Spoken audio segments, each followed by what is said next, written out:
안녕하십니까. 10월 22일 마감 방송 시작하도록 하겠습니다. 일단 오늘 시장이 코스피는 뭐 0.67 빠져서 일단 뭐 최근에 계속 올랐어 4일 그래도 최근 올랐다 오랜만에 코스피도 이제 하락을 좀 했고 코스닥 같은 경우는 재차 이제 2%가 넘게 밀렸습니다.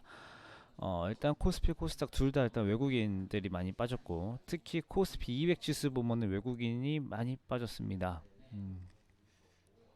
외국인들이 대형주 위주로 매물을 좀 많이 뺐다라는 것이 지금 볼 수가 있고 오히려 코스피 지수가 코스피 200보다 외국인 매도량이 적다라는 것은 코스피 200을 제외한 나머지 업종들에 대해서는 외국인이 산 것이 있다라는 얘기들이 나오고 있고요.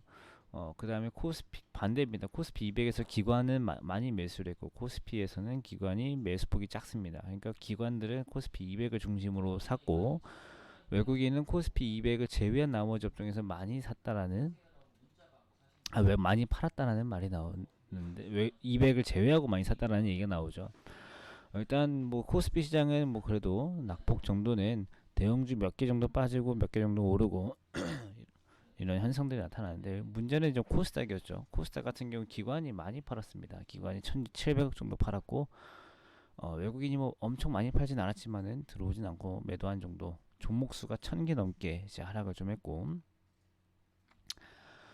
왜 이렇게 많이 빠졌냐라고 봤을 때 많이 빠진 이유라고 하기보다는 뭔가 오를 만한 것이 없는 거에 대해서 지금 계속 상황이 이어지고 있기 때문에 빠지는 매물이 좀 계속 이어져 빠지고 나오는 현상들이 나타나고 있어요. 일단 최근에 시장이 뭐 최근도 이제 올해 내내 보면은 어떻게 보면 우상향 추세가 계속 올라오고 있는데 이때마다 그 시장은 올라올 만한 이유를 조목조목 찾아가면서 올라가는 이유 현상들이 좀 있었습니다. 뭔가 딱히 뭐가 없어도 저것 때문에 오르고 이것 때문에 오르고 또 다른 것 때문에 오르고 뭔가 좋은 이유만 계속 찾아가면서 시장이 계속 올라왔는데 지금은 더 이상 찾을 게 없는 수준까지 와 있는 거예요. 그러니까 시장이 믿어왔던 거는 계속 뭐 유동성을 발행해 준다라는 것도 있었고 정부에서 뭔가 계속 정책들이 나오는 게 있었고 이제 이런 것들이 있었는데 지금은 그 모든 것들이 끊겼죠. 근데 지금 만약에 미국 대선 기간이 아니라고 생각을 해보면 또 뭔가가 계속 나왔을 거예요. 근데 지금 대선 기간이다 보니까 이제 그렇게 지금 나오고 있는 건데 그래서 이제 오늘 아침에도 말씀드렸지만은 뭐 추가 경기 부양책 이런 이슈도 좋지만 우리는 지금 미국 대선에 대해서 먼저 좀 생각을 해볼 필요가 있고 근데 좀 반대로 생각을 해보면 대선 전에 이렇게 변동성이 많이 생기게 되면 오히려 대선 이후에는 그 변동성이 짧게 끝날 수도 있다라는 가능성이 생겨요. 실제로 지금 우리나라의 예전에 과거로 돌아가 보면 2017년 때 대통령이 뭐 탄핵당하고 새로 대통령이 뽑히고 이런 과정에서 뭐 엄청난 변동성이 있을 것 같았지만은 특별한 일은 없었습니다.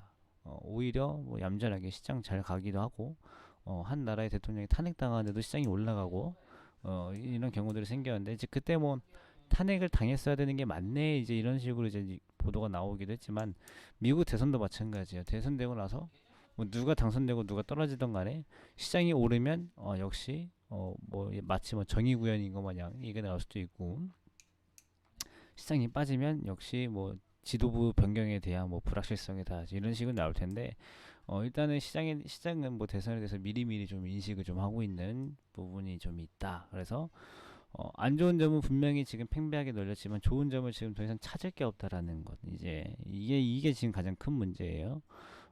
그런 좋은 점이 나오려면은 뭔가 지금 정치권에서부터 안정이 돼야 되는데 미국이 지금 대선 기간이기 때문에 지금 그게 안 된다라는 거죠. 뭔가 한 가지 힘이 정해지지 않기 때문에 그런 거고 일단 그 이어서 뭐 코로나19 관련된 이슈도 계속 나오고 있죠. 신규 확진자랑 사망자는 계속 늘어나고 있는데 백신이랑 치료제 뭐 임상 승인이라든가 뭐 이런 뉴스들보다 오히려 뭐 임상 중단 얘기 나오고 있고 아스트라제네카에서 사망자가 나타나고 있고 그다음에 우리나라 뭐 독감도 마찬가지고요. 이제 이런 것들 이슈 자체가 좀 안 좋게 흘러가고 있기 때문에 매물이 좀 많이 나왔고요. 그리고 이제 외국인이 생각보다 안 들어오는 것도 역시나 앞서 말씀드린 이유랑 다 같은 이유겠지만 이 원화 강세가 굉장히 지금 높은 상태예요. 환율이 최근에 아주 빠른 속도로 빠지고 있음에도 불구하고 외국인이 안 들어왔었고, 오늘은 뭐 환율 조금 올랐다고 해서 외국인이 빠져나갔다고 볼 수도 없어요. 어, 어쨌든 뭐 우리나라는 그 지난번에 말씀드렸지만 신흥 국가잖아요. 신흥 국가, 이머징 마켓인데 이 주식 미국 시장이나 유럽 시장들 보면은 그래도 버틸 만큼은 다 버티는 게 이 위험 자산에 대한 선호 심리는 그래도 살아 있는 거예요. 그러니까 뭔가 지금 올라가려고 하는 이유는 찾고는 싶은 건데 없으니까 뭐 그렇게 빠지고 있긴 하지만 그래도 그런 것을 찾아가면 조금 버텨가는데 우리나라 같은 경우는 외국인 입장에서 우선순위가 밀릴 수밖에 없죠.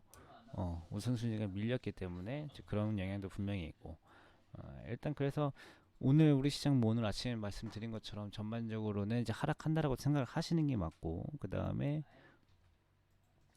개별주 장세가 나타난다 그랬는데 오늘 뭐 일본의 방사능 오염수 방류 계획에 관련된 종목이나 일부 정치 테마주나 그다음에 비트코인 관련주들 이제 이런 것들 좀 변동성이 있었고 시장은 뭐 이번 주랑 다음 주까지 뭐 하락폭이 계속 이어진다고 하는 의미가 아니고 이 개별주 장세가 좀 이어질 수 있기 때문에 그런 점들만 좀 참고하시면 좋을 것 같아요. 일단 뭐 내일 시장에 대한 전망은 오늘 야간에도 살펴봐야 되겠고 이제 목요일이고 이제 내일이면 또 금요일이기 때문에 시장에 대해서는 추가적으로 더 봐야겠다라는 말씀을 좀 드릴게요. 일단 오늘 장도 하락하는 와중에 정말 고생 많으셨고요. 내일 다시 인사드리겠습니다. 감사합니다.